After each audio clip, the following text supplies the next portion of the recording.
Hello and welcome back again. Welcome to the third segment in this free 12-part course. I hope you've enjoyed what we've done so far. I know it's been quite simple, but if you remember me saying, this free 12-part course is aimed at beginner guitarists. So, of course, I'm showing you the most fundamental things that you'll need to be able to progress quickly.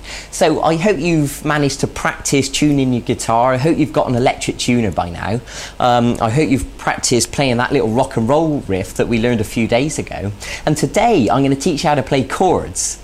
Now, in case you don't know what chords are, it's when you hold more than one note down on the guitar at once and you strum all the strings, like this for example.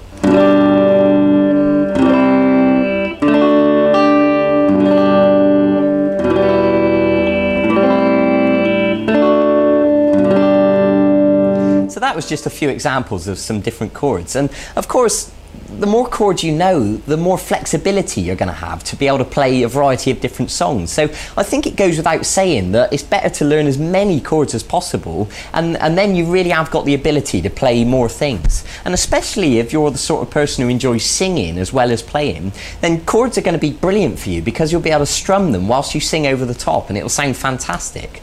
But I want to start today by showing you three chords to begin with. I'm going to show you an E, an A, and a D chord. And these three are what I consider to be the most useful, the most widely used chords. So once you know them, you'll find that they crop up in lots of songs. So it's important that you get to know them right from the start. And then of course, as we progress, you'll learn more and more chords and, you know, we can go from there. But let's start simple. So I want to begin by showing you the E chord. So if you take your first finger and put it onto the third string at fret 1, and then take your middle finger and put it onto the fifth string at fret 2. And then take your third finger and put it onto the fourth string at fret 2. Now, if you look at the chord box next to me, you'll see the diagram, you know, if you just need to clarify exactly where the notes go. Now, what I'm going to ask you to do is hold down with plenty of pressure and strum the strings. Now, ideally, all of those notes will sound nice and clear like that, but to be honest, I'd be surprised if you get it sounding perfect straight away. It'd be perfectly normal if it sounded more like this at first. Now, let me explain some common mistakes that people make when learning chords. What you need to do is make sure you're holding down with the tip of your finger with plenty of pressure, and you need to arch these fingers up, and the reason for that is because you want plenty of space underneath the fingers. What we don't want to happen is for the back of these fingers accidentally to touch the next string and obstruct the note. So when you pluck each of the strings with the plectrum, it should sound nice and clear like that. So if any of these notes sound incorrect, it's probably because you're accidentally touching one of the strings with the back of your fingers accidentally, okay? So it might take a little bit of work and you'll need to shuffle your fingers around and get used to how to hold down the chord, but eventually you'll get it sounding nice and clear. So that's something to work towards. So the next chord I want to show you is the A chord, and it looks like this. So what I'm going to ask you to do is to put your first finger on the fourth string at fret 2, and the middle finger on the third string at fret 2, and then the third finger on the second string at fret 2.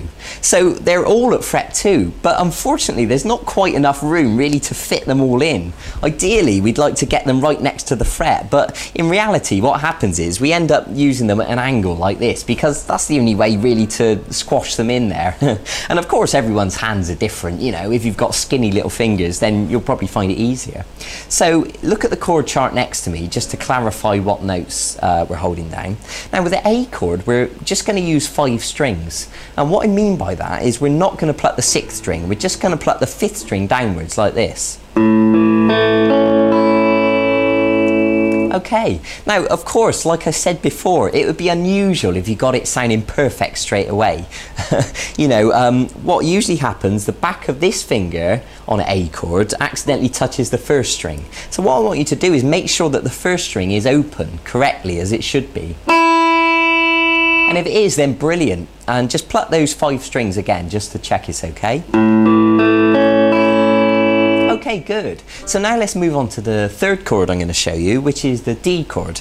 So if you put your first finger on the third string at fret 2. Now listen carefully to this, because some people get muddled up with this one. The middle finger goes onto the first string at fret 2, and then this third finger goes onto the second string at fret 3. Okay? Now the same thing applies, you know, arch these fingers up, hold down with plenty of pressure, and with the D chord we're just going to strum 4 strings. And what I mean is we're not going to pluck these 2 top strings. So 4, 3, 2, 1. Okay, so what I'd like you to do now is to stop the video and practice each one of these chords. The E chord with all the strings, the A chord with 5 strings, and the D chord with just 4 strings. And of course, with this video, you also downloaded a PDF document, and you can print that out, and it's got the diagrams there for you, so you can look at them next to you, so you don't have to keep rewinding the video. And practice them and get them sounding nice and clear. Now, there's something else I want to tell you. You may have noticed my thumb sort of kind of hanging around here over the top of the guitar, and there is a reason for this. When we're strumming the A chord, for example, we don't want the 6th string to accidentally make a noise. So what I'm doing is gently touching it just a little bit with the thumb, and that's enough just to mute the note, so it stops the 6th string from accidentally making a noise. And then when you strum all the 5 strings, then you know you're only just getting the correct notes that you want. So that's the reason for that. So what you can do once you've learned these chords is put them into a bit of a sequence. For example, you could play the A chord 4 times, and then you could play the D chord, back to the A, and then the E chord, and then you can do that again.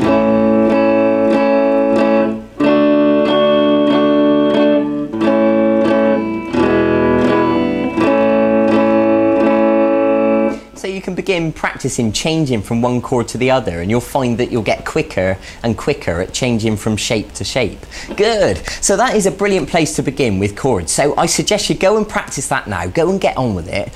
Get them sounding nice and smooth, nice and clean. Practice changing between the shapes. And I'll see you in a few days for the next segment of this e-course. And in the meantime, you can also go and look at the website and look at the archive, and you'll see all the songs that are there. And there's songs like Brown Eyed Girl by Van Morrison, which uses chords, or Oasis songs, or Jack Johnson, or a whole bunch of other stuff. So if you want to jump ahead of yourself a little bit, you can go and have a look and see if there's any songs you'd like to learn. That's fine by me. Okay, so go and get on with it. I'll see you then. Bye bye.